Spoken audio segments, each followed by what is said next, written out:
자, 이제 예배를 말씀을 시작하겠습니다. 오늘 말씀은 고린도전서 강의 24번째 시간, 너희는 값으로 산 것이니 하나님께 영광을 돌리라 라고 얘기합니다. 여러분,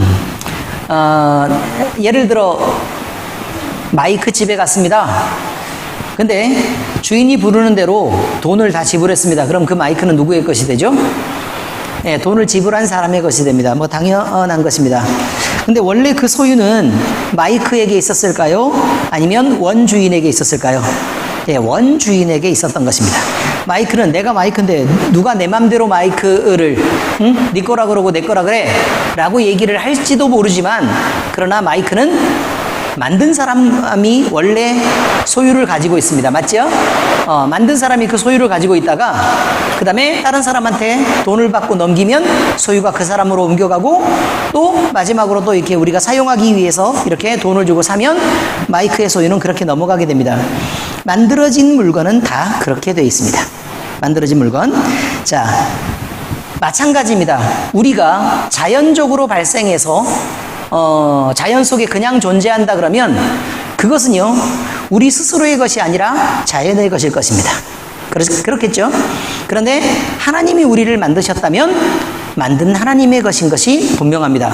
그런데 우리가 죄를 범해서 우리의 소유를 사탄의 것으로 넘긴 것이라면, 그러면 우리는 사탄의 것이었을 것이고, 그리고 값을 지불해서 다시 우리를 샀다면 우리는 다시 하나님의 것으로 돌아온 것입니다. 과정이 이렇게 된 것이니까 여러분들이 이걸 참고로 해서 오늘 말씀을 들으면 훨씬 더 수월할 것입니다.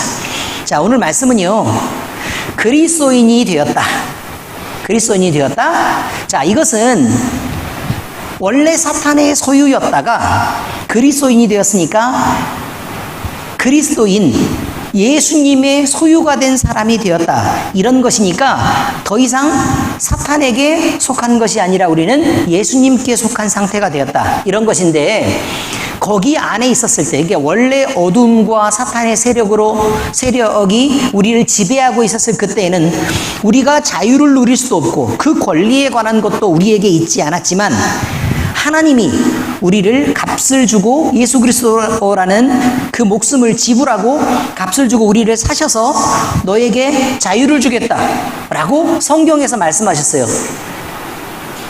자유를 주겠다라고 얘기했다고. 그러니까 사가지고 풀어놓고, 자, 너희는 자유롭게 이제 살아 라고 얘기를 했단 말이에요. 그러니까 우리에게 주어진 이 자유를 과연 어떻게 우리를 사용하는 것이 맞을 것인가라는 이 문제에 대해서 오늘 다루고 있는 거다, 이제 이런 말입니다. 자, 결론을 먼저 말하겠습니다. 중간중간에 헷갈리면 집중 못하는 사람들이 있기 때문에 결론을 먼저 얘기하면, 자유는 도를 넘어서 자기 맘대로 모든 것들을 할 수 있는 방임하는 선까지를 허용한 것이 아니다라는 게 첫 번째 이야기입니다. 우리가 자유를 갖되 절제하고 덕을 끼치는 선에서의 자유를 허용한 것이다라는 게 첫 번째. 그 다음에 그리스도인들은 음행과 방탕을 떠나서 자기 모든 삶의 영역에서 성결해야 한다라는 것을 가르치고 있습니다. 그러니까 자유는 방임이 아니고 책임 있는 선까지의 자유를 우리에게 허락했고, 그 다음에 우리 자신은 거기에서 소극적으로 거기에서 끝날 것이 아니라 결국 우리 자신을 예수님을 닮아가는 성결한 곳까지 이르게 하는 데까지 하나님은 목적을 두고 우리를 자유를 허락하신 거다라는 것을 가르치는 거다, 그 말입니다. 오늘 예배하면서 우리 엘림교회에 속한 모든 성도들은 오늘 이 말씀을 읽고 또 듣고 나누는 중에 깨닫고 돌이키고 감동되고 결단하는 은혜가 있으시기를, 그래서 성결한 삶을 살고 예수님을 닮아가는 모습으로 모두 다 변해가시기를 우리 주 예수 그리스도의 이름으로 축원합니다. 자, 말씀을 보면 이렇게 되어 있습니다. 말씀을 보면 모든 것이 내게 가하나 다 유익한 것이 아니요 모든 것이 내게 가하나 내가 무엇이든지 얽매이지 아니하리라, 이렇게 되어 있어요. 자, 이게 이제 뜻만으로 얘기하자면 무슨 뜻이냐면요, 우리가 예수님의 보혈을 받지 않았을 때는, 예수님이 우리를 위해서 희생하지 않고 우리가 예수님을 믿지 않았을 때는 죄의 권세 아래에 있는 거예요. 그러니까 범죄하면 우리는 죽을 수밖에 없는 거죠. 그런데 예수님이 우리의 죄를 모든 죄, 그러니까 과거와 현재와 미래에 있을 모든 죄들을 위해서 완벽하게 우리의 죄를 대속했기 때문에 우리는 이제 죄를 지어도 죽는 위치에 있지 않죠. 그러니까 우리는 이제 본질적인 자유를 얻게 되었다. 그래서 모든 것이 내게 가능하게 하게 되었다 이 말이에요. 심지어 죄를 지어도 죽지 않으니까 그것마저도 사실은 가능하게 됐다라고 지금 얘기하는 것이죠.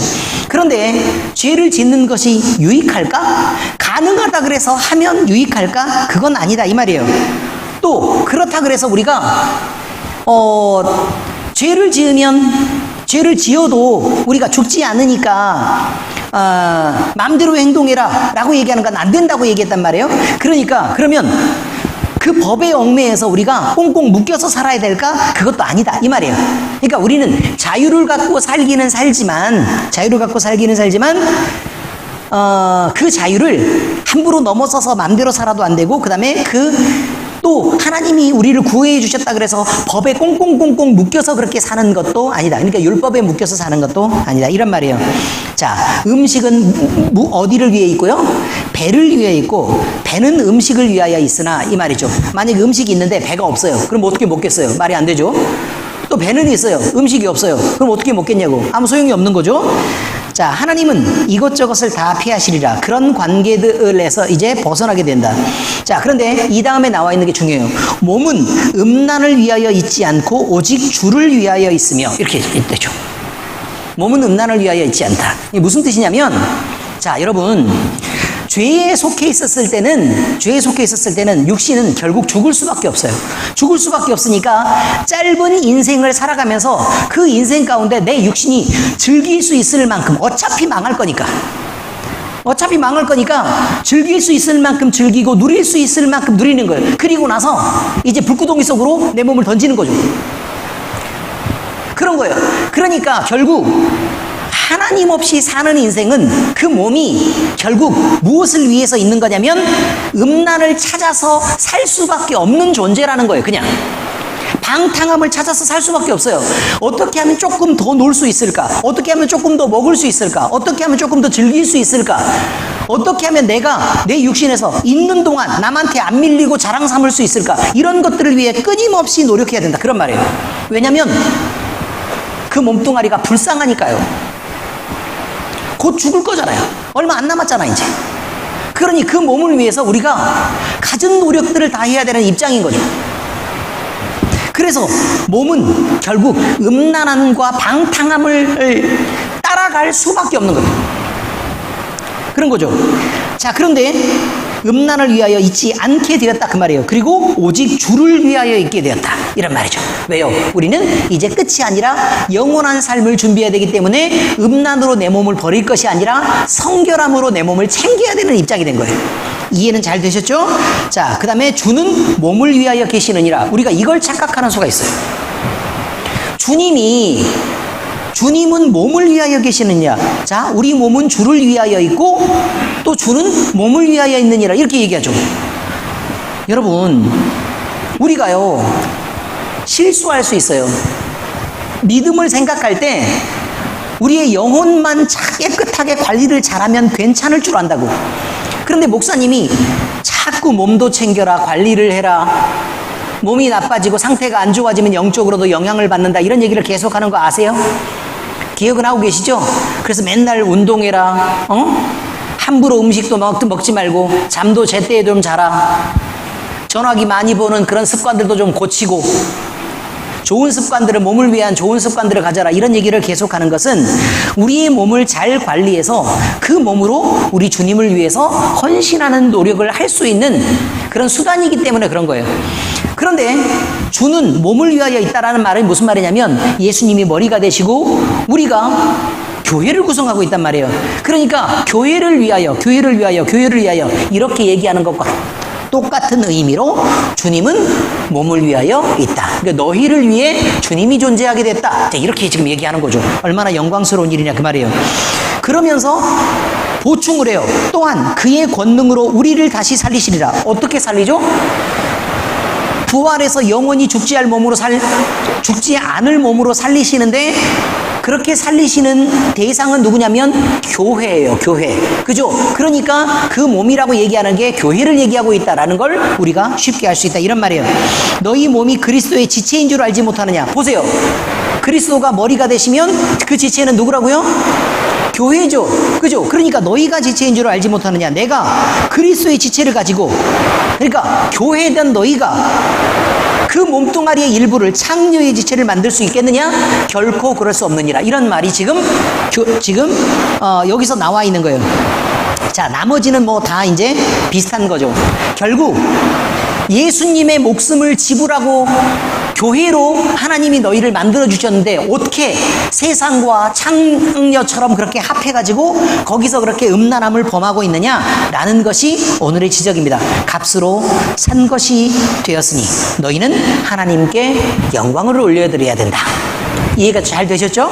네, 말씀은 그냥 그렇습니다. 자, 오늘 말씀에서요, 조금만 더 깊게 보는 여러 가지가 있으니까 그렇게 한번 살펴보도록 하겠습니다. 첫 번째는요, 성도에게는 분명히 확보된 자유가 있다라고 얘기하고 있습니다. 분명히 확보된 자유. 성도가 확보된 자유는 예수님을 믿죠? 그러면 계속의 은혜를 받아요. 이미 값을 지불했기 때문에 우리는 돈을 주고 사간 거란 말이에요. 그래서 우리의 소유는 예전 주인에게부터 누구에게 왔냐면 값을 지불하신 분에게로 온 거예요. 그래서 그 지불하신 분이 누구냐? 하나님이시다. 이런 말이죠. 그래서 우리는 모든 죄와 사망의 권세로부터 벗어나서 영생하는 자유를 얻게 되었다. 이런 원리가 우리에게 적용되고 있다는 것을 지금 얘기하고 있는 거예요. 성도에게는 분명한 자유가 있다. 자, 당시 고린도와 그 주변에는 철학적으로 자기들이 엄청 많이 발전했다고 세상적인 지식을 갖고 자랑하던 사람들이 있었고, 대표적인 사람들이 누구죠? 에피쿠로스 학파 철학자들, 그 다음에 스토아 학파 철학자들, 이런 사람이 있었습니다. 그 다음에 그리스도의 복음을 자기들이 잘 해석한다 그래서 막 경건주의다 어쩌다 이렇게 얘기를 하면서 영주주의 같은 것들이 생겨나는데, 그런 이단들도 잔뜩 퍼져 있는 상태였습니다. 자, 교회를 구성하는 성도들이 말씀 안에서만 영향을 받아야 되는데 이런 것들의 영향을 받지 않을 수가 없는 거예요. 그러니까 늘 그 영향 안에 살 수밖에 없었습니다. 그러니까 사도 바울은 걱정스러운 거예요. 걱정을 하면서 무슨 생각을 하냐면, 야, 세상에는 이런 지식이 퍼져 있고 많은 사람들은 세상의 풍조는 이것들이 옳다고들 얘기해서 그걸 즐기면서 사는데, 그리스도인은 이거 구분돼서 세상에서 빠져나가서 살면 또 안 된다고 말하고, 그렇죠? 세상 속으로 들어가서 너희는 그 사람들에게 복음의 증인이 되라고 얘기하니까 결국은 어울려서 살 수밖에 없는 일인데, 이들에게 하나님에 대해서 또는 성경에 대해서 예수 그리스도에 대해서 어떻게 정확한 것을 전해서 가르칠 수 있을까라는 것, 이런 고민을 하게 되었다, 그런 말입니다.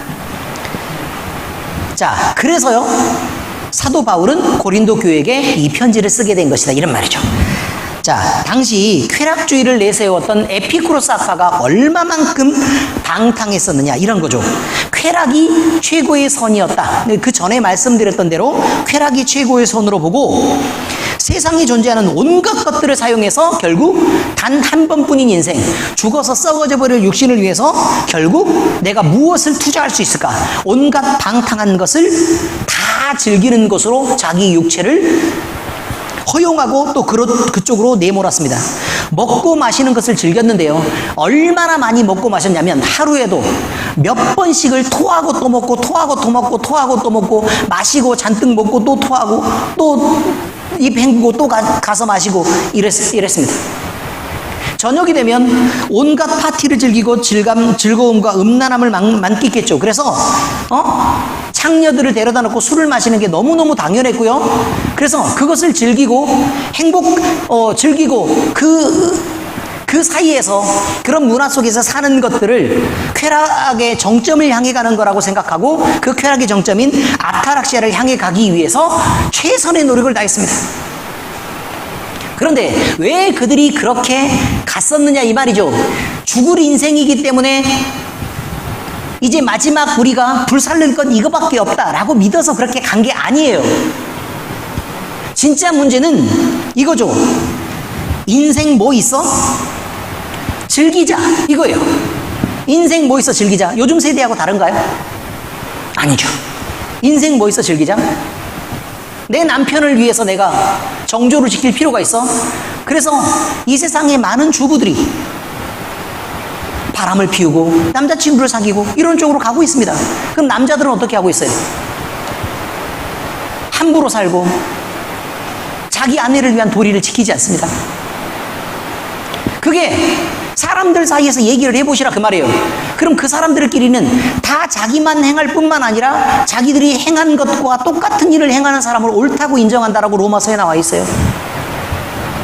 하나님께서 그 마음에 방탕한 것대로 그대로 버려두셔서 그들이 온갖 죄를 범하는 것을 그냥 하도록 허용하셨다라고 로마서는 그렇게 얘기하고 있습니다. 인생 뭐 있어? 그저 즐기자. 이것이에요. 자, 이런 생각을 가지고 있었던, 이게 이런 철학을 갖고 있었던 많은 사람들에게 그들 나름대로는 한꺼번에 많은 대다수의 사람들이 그래, 인생이라는 건 그렇게 고생하고 고난당하고 막 희생하고 그렇게 사는 거 아니고 그냥 내 즐거움을 위해서 일단 내가 사는 게 맞지. 그러다가 내가 아프고 죽으면 누가 뭐 알아주기나 하냐? 라고 얘기했단 말이에요. 그래서 자기만 행할 뿐만 아니라 그렇게 행하는 사람이 옳다 그러고 그렇게 행동하지 않은 사람을 저 병신 같은 새끼라고 얘기했단 말이에요. 이해되셨어요? 문제는 우리가 유교 아래 있었을 때는 부모에게 효도하고 나라에 충성하고 그 다음에 형제들을 보살피고 이것을 옳다고 얘기하고 선으로 인정했죠. 그렇지 않습니까? 그것처럼요.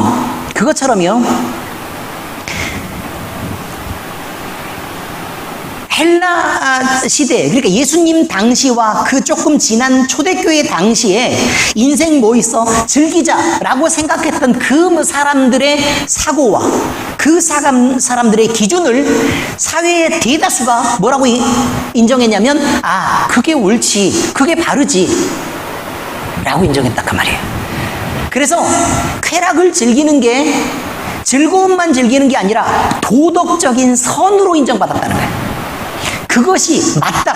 그렇게 하지 않는 게 잘못됐다라고 인정했다 그 말이에요. 그리고 불행하고 참아가면서 다른 사람을 위해서 헌신하거나 하나님을 위해서 사는 이것은 선이 아니라 악이라고 생각했어요.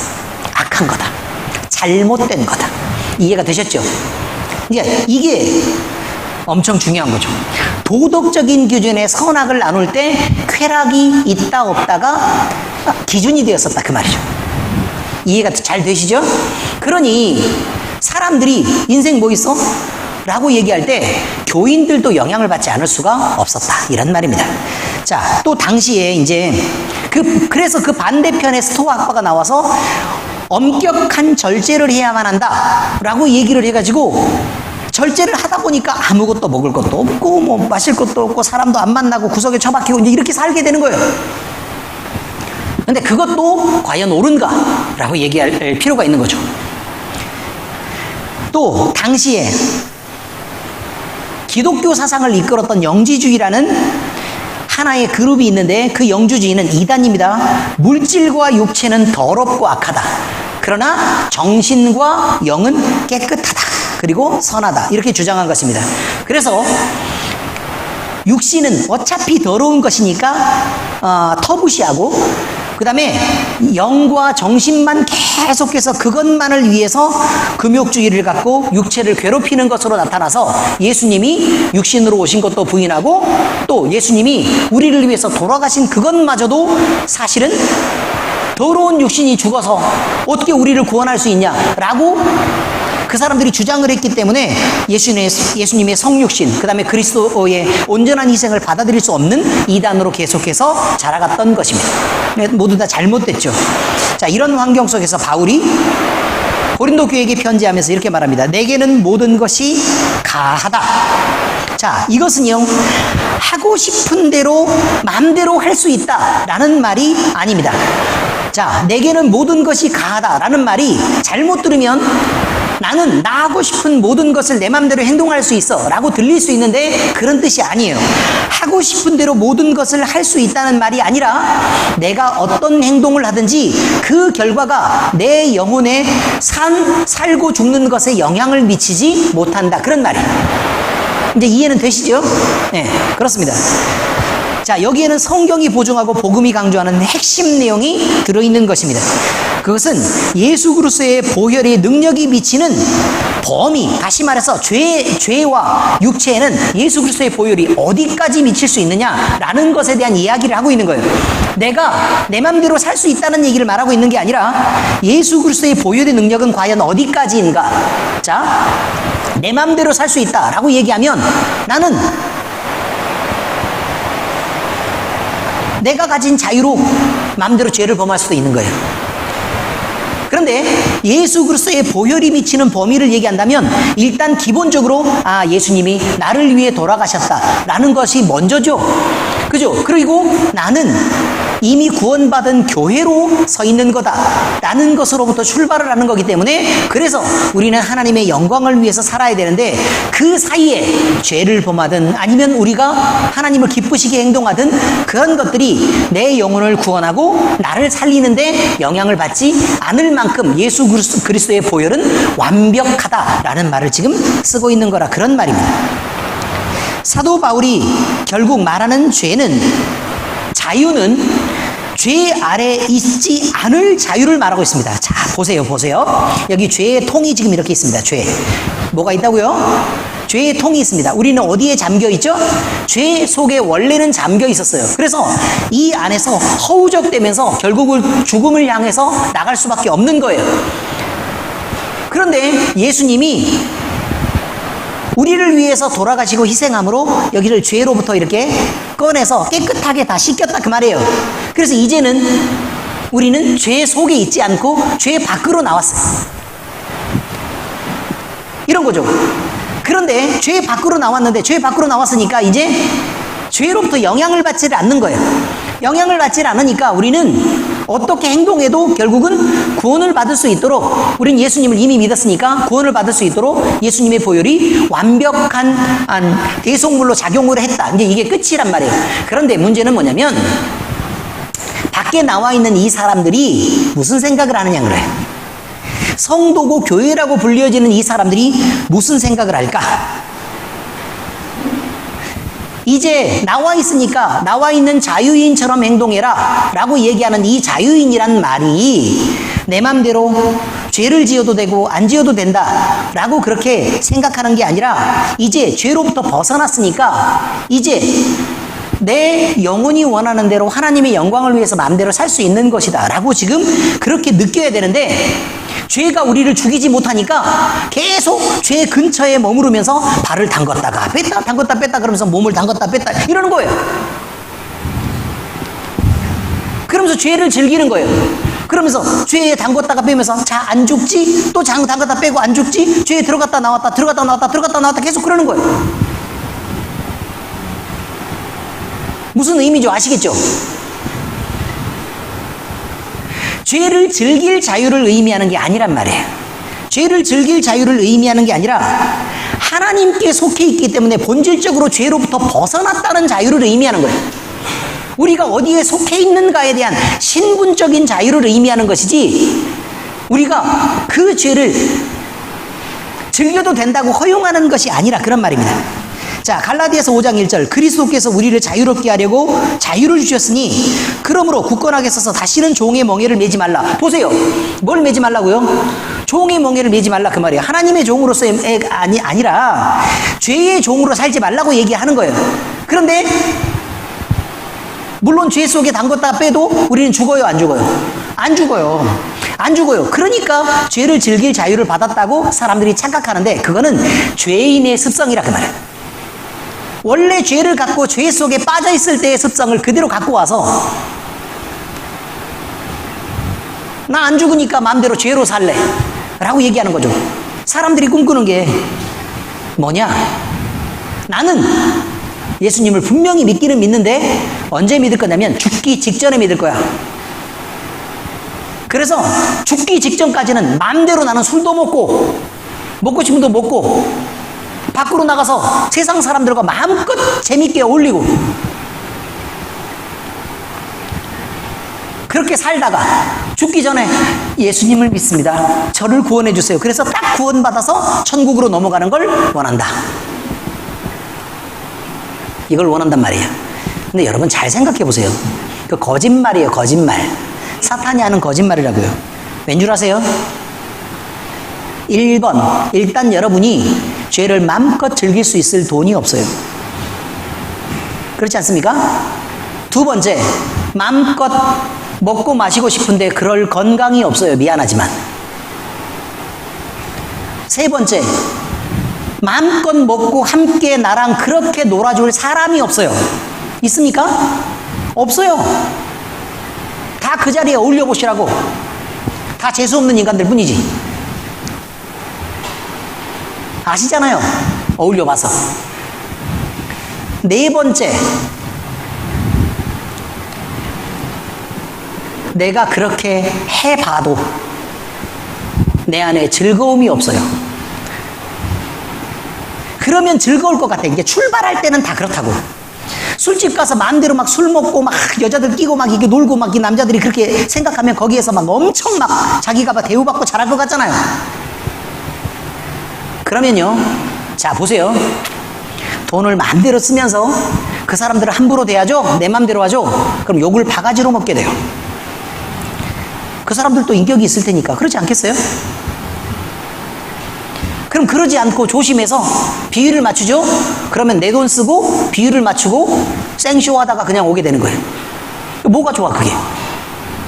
술 먹고 나면 속이 뒤집어지고 머리가 아파요. 어떻게 그렇게 잘하냐고 물으시겠죠. 기도해봐서 아는 거죠. 집에 오면 욕도 바가지로 먹고 벌어둔 모든 돈이 다 탈탈 털리고 없어요. 내가 그렇게 사는 게 의미 있지도 않고 허무하기 이를 데 없다 그 말이에요. 여러분, 그것이 자유입니까? 아니요. 거짓말이란 말이에요. 거짓말이에요. 끊임없는 허무 속에 빠지게 돼요. 두 번째입니다. 성도의 몸은 그리스도의 몸된 교회의 각 지체입니다. 그러므로 자의적으로 독립적으로 움직이는 게 아니에요. 그러니까 나 혼자라고 생각하지만 사람들이 내가 교회여서 교회의 지체로서 일부인 것을 착각하면서 모르는 경우들이 있단 말이에요. 밖에 나가서 보면요, 잘못된 신앙을 가진 사람들을 종종 만나게 돼요. 뭘 만나게 되는 거냐면 내가 교회 안에 어떤 지체의 일부로 있는 게 아니라 내 신앙이 좋고 내가 혼자 예배 드리면 되지 뭐 라고 생각을 하는데, 여러분 그것은요 하나님을 만날 때까지 일이에요. 만날 때까지 일이라고. 그럼 이미 만나고 나서는 교회의 지체가 되었으니까 그럼 그 다음부터는 지체 일을 하는 거예요. 심장이 안 뛰면 어떻게 돼요? 아니 몸이 다 죽어요. 뇌가 파괴가 되면요 몸이 죽는다고요. 이것처럼 각각의 지체는 유기적으로 정해진 위치에서 자기의 역할을 해야 하고 협조하고 절제하며 동일한 목적 한 가지를 위해서 움직여야 되는데 그것이 바로 생명을 유지하고 활동하는 거예요. 아시겠습니까? 그렇습니다. 자, 예를 들겠습니다. 뇌가 어디에 있어요? 머리에 있어요. 눈은요? 머리 쪽에 있어요. 얼굴 쪽에 있죠. 코도 있죠. 자, 이 뇌는요 기억과 연산과 통제의 기능을 담당합니다. 눈은 보고 코는 냄새 맡죠. 생명을 유지하고 활동하는 종추로 작용하는 게 바로 뇌입니다. 아시죠? 심장과 폐는 어디에 있어요? 가슴 속에 있어요. 자, 하는 일은요, 심장은 혈액을 돌려주는 역할을 해요. 순환을 담당하고 그 다음에 폐는 호흡을 담당하고 있죠. 자, 동일하게 뭘 한다고요? 생명을 유지하고 활동하는 일을 도와줘요. 위장이 있고 간이 있고 장이 있고 신장이 있어요. 모두 어디 있어요? 배에 있어요. 배에. 위장은 뭐예요? 소화를 시켜요. 간은 해독과 화학작용을 여러 가지 일으키면서 또 체온을 유지하고 피를 만드는 역할들도 해요. 그죠? 그 다음에 장은요 소화를 시키고 흡수하는 역할을 하고, 그 다음에 콩팥은요 배설을 담당하고 있어요. 모두 다 각자의 위치에서 서로 다른 일을 하고 있어요. 자, 이들의 목적이 뭐죠? 생명을 유지하고 활동하는 일을 하게 한다니까요. 아시겠어요? 무슨 말인지? 자, 그러면 지금 말씀드린 여러 가지 장기들이 서로 몸에 각기 다른 자기 위치들에 붙어 있고 서로 다른 일을 하고 있는 기관이지만 결국 동일한 목적 단 한 가지를 위해서 움직여요. 그죠? 그리고 멈추면 안 돼요. 그 목적이 뭐예요? 생명을 유지하고 그 다음에 활동할 수 있도록 하는 것. 이것을 도와주는 거란 말이에요. 이 중에 단 한 개라도 자기의 역할을 하지 않고 멈춰버리면 모든 지체가 정상적으로 다 작용하더라도 생명은 곧 멈춰버리게 돼서 다 한꺼번에 결국 죽고 마는 것이다. 이런 말이에요. 따라서 몸은 각 지체가 서로 다른 기능을 하도록 보장되어야 되는 거예요. 심장에게 콩팥이 얘기하기를 뭐라고 얘기하는 거냐면 너도 나처럼 좀 배설 좀 담당해봐. 나만 더러운 거 혼자 하냐? 너만 간지나게 갈빗대 속에 붙어가지고 그렇게 얘기하고 나는 아랫배에 붙어서 겨우 배설하는 일이나 하니까 나 기분 나빠. 너도 나처럼 똑같이 배설하라고. 이렇게 주장하는 사람들이 있다고 교회에. 무슨 말인지 아시죠? 모두 다 한꺼번에 하려고 그런단 말이에요. 안 돼요, 여러분. 하나님이 주신 달란트가 있어요. 그리고 그 달란트대로 움직이는 거란 말이에요. 예를 들어 여러분이 생각할 때 목사님이 설교를 준비하고 또 기도 사역을 하고 이렇게 하는 게 맞지요? 그렇죠? 근데 목사님이 잘한다고 뭐 좀 요리하는 데 와가지고는 또 요리를 하고 있고 청소하는 데 와서는 청소하고 있고 쓰레기 버리는 데 와서 쓰레기 버리고 있고 정리하고 있으면 또 정리하고 있고 뭐 좀 하려 그러면 또 상 좀 닦으려 그랬더니 걸레 뺏어서 또 닦고 있고 이러고 있으면 꼴이 되겠냐고. 그럼 교인은 뭐예요? 그럼 목사가 설교하다가 나가서 성가대도 하지. 잘하니까 지휘도 하고 악기 연주도 다 하고. 말이 됩니까? 안 됩니까? 안 되죠. 해야 할 일을 하는 거야. 내가 해야 할 일, 내가 할 수 있는 일들을 하는 거라고. 그래서 목사님에게 목사님은 우리의 예배를 인도하고 말씀을 잘 준비해서 하나님에 대해서 우리에게 가르치는 역할을 하시는구나 라고 그렇게 여러분들이 기억하시는 게 좋다고. 무슨 말인지 아시겠죠? 역할이 있는 거예요. 역할이. 모든 걸 다 하면 목사님 그건 하지 마세요. 저희가 할게요 라고 하는 것이 맞아요. 그래서 목사가 재정부까지 들어가서 돈 관리 다 하고 그러는 건 맞아요? 안 맞아요? 안 맞는다고. 이해가 되셨어요? 고기는 누가 구워요? 김경수, 김종철, 김영국 집사님. 그리고 또 다른 일이 또 있으면 그때 또 해야 될 다른 일들이 있으면 누구를 시켜야 되는 거냐면 이은호 집사님, 박경호 집사님을 시키는 거예요. 아시겠어요? 무슨 말인지? 다 하는 게 아니라고. 의미를 아셨습니까? 그래야 교회가 유기적으로 한꺼번에 잘 돌아가는 거예요. 그리고 어느 누구도 자기가 하는 일에서 멈춰 있어서는 안 된다 그 말이에요. 이렇게 교회는 연합해서 함께 해야 돼요. 함께 해야 돼요. 왜 함께 해야 되느냐? 근데 이게 중요한 거예요. 왜 함께 해야 되느냐? 우리가 독립적으로 우리 자신이라면 우리는 우리 자신만을 위해서 기도해도 되고 또 나 하나만 살피고 살아도 돼요. 그런데 하나님은 그렇게 못하게 하는 거예요. 그러니 내가 살기 위해서라도 지체를 돌아봐야 돼요. 다른 사람들의 아픔도 돌아보고 어려움도 돌아보고 다른 사람들의 봉사도 돌아보고 마음의 상처도 돌아보고 어떤 어려움이 있는지 어떤 불편함이 있는지 어떤 아픔이 있는지 이런 걸 돌아볼 수밖에 없도록 만들었다 그 말이에요. 왜냐하면 우리는 우리 혼자 못 서니까요. 왜? 지체니까. 의미를 아시겠죠? 그래서 하나님은 우리 혼자 못 서게 하신 거예요. 잘 기억하세요. 성도는 혼자로 성도가 아니고 교회의 지체가 성도예요. 어느 누구도 나 혼자 신앙이 잘 나가지고 대단할 수가 없는 거예요. 왜냐면 심장이 막 튼튼해가지고 저 혼자 엄청 튼튼했단 말이에요. 엄청 뛰어요 자기 혼자. 그런데 혈관이 약해. 그럼 어떻게 되겠어요? 다 터져요. 난리가 난다고요 지금. 심장이 너무 빨리 뛰어. 괜찮을 것 같아요? 여러분 가만히 있을 때 심장 빨리 안 뛰어보셨어요? 어쩌든가요? 속이 벌렁거리고 죽을 것 같죠? 바로 그런 거예요. 폐가 호흡을 잘한다 그래서 숨을 막 엄청 많이 쉬었단 말이에요. 산소가 과다하게 공급될 거예요.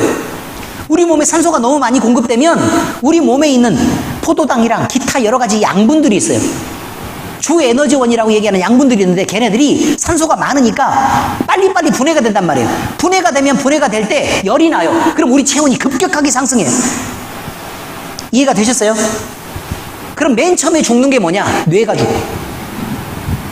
단백질이 경화되면서 몸이 다 딱딱하게 굳어서 죽는다고 열나서. 심장 빨리 뛰고 폐가 기능 잘한다 그래서 좋은 거 별로 없다 그 말이에요. 이해하셨어요? 무슨 말인지? 우리 몸에서 잘난 척해서 좋은 거 없어요. 무도 가서 적당하게 내가 잘난 척할 것 같으면 자기를 꺾고 낮춰야 된다. 그래야 교회가 전체가 편해요. 똑똑하고 많이 아는 사람이 있을 수 있어요. 그러나 자기의 똑똑함을 자랑하지 말아야 되는 이유가 교회이기 때문에 그렇다고. 그리고 나는 그 교회 지체이기 때문에 그렇다 그 말이에요.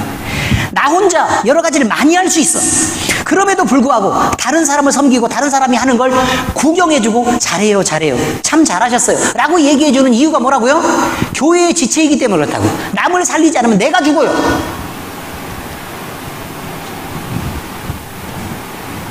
우리의 자유는 이렇게 하나님의 영광을 위해서 교회를 살리고 모두를 살릴 만한 자유를 가졌다는 거예요. 그것을 내가 선택해서 행동할 수 있다고 얘기하는 거예요. 그 전에는요, 죄 짓는 것 외에는 할 수 있는 게 없어요.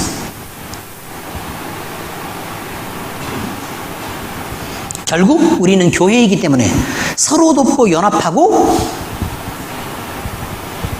또 교회의 생명을 유지하도록, 복음의 생명을 유지하도록 교회 안에서, 그리스도 안에서 우리는 그렇게 행동해야 된다는 걸 말씀드리는 거예요. 자, 세 번째, 성도의 몸은 성령 하나님이 계시는 전이며 성전의 단 한 가지의 목적은 하나님을 예배하는 거예요. 바울은 교회가 유지할 생명에 관해서 분명히 정의하고 있어요. 그것은 우리 몸이 성령 하나님이 거하시는 성령의 전이라 그 말이에요. 하나님이 계시지 않으면 생명이 없는 거예요. 근데 하나님이 코로 들어와서 우리가 생명이 되면서부터 하나님의 생명을 가지게 된 거예요. 성전도 마찬가지예요. 하나님이 거기에 임재해 계시면 생명이 있고 하나님이 임재해 계시지 않으면 그냥 죽은 사당이에요. 우리 몸도 마찬가지예요. 우리가 예배하도록 구원을 받았는데 우리 몸에 하나님이 계셔서 성령을 모신 사람들은 살아있는 교회인 거예요. 그런데 우리가 하나님 모시기를 거부하고 우리 인생에서 즐거움과 여러 가지 만족과 세상에 있는 것들을 누리기 위해서 우리가 세상의 것들을 취해서 하나님을 밀어내버리면 결국 우리는 죽은 사당이 돼요. 그러면 거기 안에 뭐가 있는 거냐면 거미줄을 쳐요. 먼지가 쌓이죠. 얼마 되지 않아서 그냥 무너지고 말아요. 진짜 신기한 게 있어요. 여러분, 집을 지었어요. 새 집을 지었는데 그냥 더럽게 청소를 안 하고 사람이 막 들어가서 막 살아요. 한 2년이 돼도 집이 안 망가져요. 사람이 안 들어가서 살고 곱게 딱 보존하죠. 6개월이면 망가져요. 그렇지 않습니까? 다 아실걸요? 푸석푸석하고 막 무너지고 썩고 막 못이 떨어지고 막 거미 끼고 막 난리가 나요. 누가 들어간 적도 없는데 먼지는 가득 쌓여 있고 이상한 일이에요. 결국 성전의 목적이 하나님을 예배하는 것이라면 우리 역시 하나님을 우리 안에 모시고 그 생명을 갖고 하나님을 예배하는데 우리가 성공할 수 있어야 된다. 이것이 아주 중요한 것입니다. 자, 그 예배는 어떤 형태의 예배를 말하느냐? 예수 그리스도라는 그 이름에 무릎을 꿇는 것을 예배라고 얘기한다. 이렇게 말해요. 빌립보서 2장 10절에서 11절 하늘에 있는 자들과 땅에 있는 자들과 땅 아래에 있는 자들로 모든 무릎을 예수의 이름에 꿇게 하시고 모든 입으로 예수 그리스도를 주라 시인하여 하나님 아버지께 영광을 돌리게 하셨느니라. 하나님 아버지가 받으시는 영광은 그거예요. 예수 그리스도라는 이름에 무릎을 꿇는 것. 그리고 우리의 입으로 예수 그리스도를 찬송하는 것. 이거예요. 우리가 생각할 때 삼위일체를 제대로 이해하지 못하는 사람들이 이렇단 말이에요. 하나님이라고 막 기도를 하다가 예수님이 우리를 위해 돌아가셨는데 섭섭할 것 같아. 그래서 말을 조금 더 하는 거죠. 우리 예수님께서 어쩌고저쩌고 이렇게 하다 보면 예수님만 얘기하면 또 하나님이 좀 섭섭할 것 같다고. 그래도 하나님으로 돌아가서 또 얘기를 하다가 예수님으로 돌아가서 얘기하다 이렇다고. 하나님이 예수님이고 예수님이 하나님이세요. 마음의 그 근거를 분명히 정하지 못하는 사람들은 늘 흔들리는 거라고. 뿐만 아니에요. 물론 이 예가 적당한 예는 아니에요. 이 적당한 예는 아니에요. 제가 분명히 말씀드려요. 적당한 예는 완벽하게 일치하는 예는 아니에요. 그래도 하나님의 마음을 이해할 수 있는 그 예 중에 하나니까 제가 말씀을 드릴게요. 예를 들어 여러분들이 여러분의 자녀가 이렇게 있단 말이에요. 이쁜 아기를 지금 키우고 있어요. 근데 사람들이 엄마는 이쁜데 얘는 매주같이 생겼네 이렇게 얘기하면 기분 좋아요, 안 좋아요? 나를 칭찬하는데 왜 안 좋아요? 어쩜 그렇게 멋지고 세련되셨어요? 요즘 엄마 같지 않다. 나는 처녀인 줄 알았네. 이렇게 칭찬했단 말이에요. 그런데 애가 아빠 닮았나 봐요. 애가 좀 그러네요. 자, 좋아요, 안 좋아요?